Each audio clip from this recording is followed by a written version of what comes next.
petit peu à l'abri des regards. Ouais. Parce qu'évidemment, une contre-manifestation pour accueillir le président américain, ça ferait un peu tâche. C'est pour ça que ça se déroule à l'intérieur du château et qu'il n'y aura pas le défilé en calèche dans les rues de la ville comme ça a pu se faire. Est-ce à dire que dans cette visite protocolaire, visite d'État du président des États-Unis en Grande-Bretagne, il n'y aura pas, comme il y aurait pu y avoir avec d'autres présidents, de déambulation dans les rues de Londres? Tout ça, c'est pas inscrit. Le carrosse royal qui s'avance, voilà, effectivement, pour la déambulation qui va commencer, non pas dans les rues, effectivement, mais dans l'enceinte du château. Donc tous les badauds qui sont ici ont très très peu de chances de voir le président américain. Voilà, pour éviter tout incident diplomatique qui pourrait être lié à des contre-manifestants. Vous avez vu les images hier diffusées sur le château de Windsor, j'imagine, où il y avait ces portraits de Trump et de Jeffrey Epstein. On veut vraiment éviter tout débordement. On vous les montrera tout à l'heure, mais ces images sont absolument incroyables.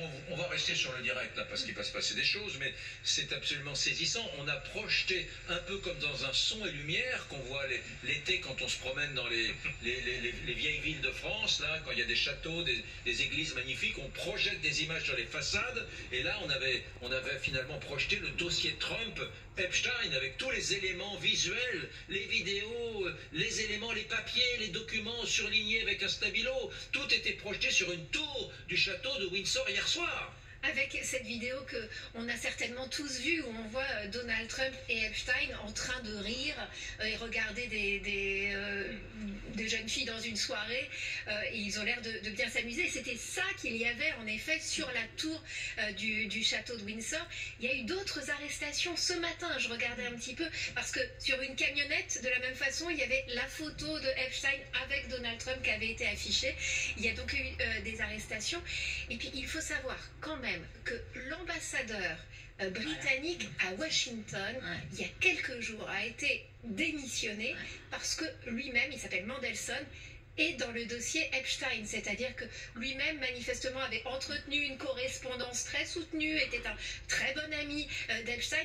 Il a dû être viré par le gouvernement britannique quelques jours avant cette visite d'État.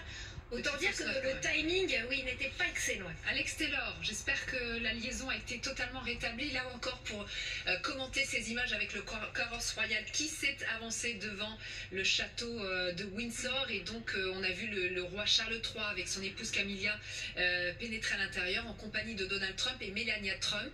La session, elle va se faire dans l'enceinte du château et non pas dans les rues comme ça se fait traditionnellement. Est-ce que vous avez déjà vu ça? C'est assez unique.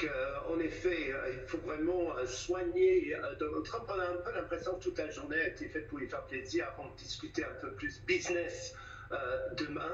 Ce qui est assez marrant aussi, c'est de voir qu'il y a un gouvernement travailliste qui a priori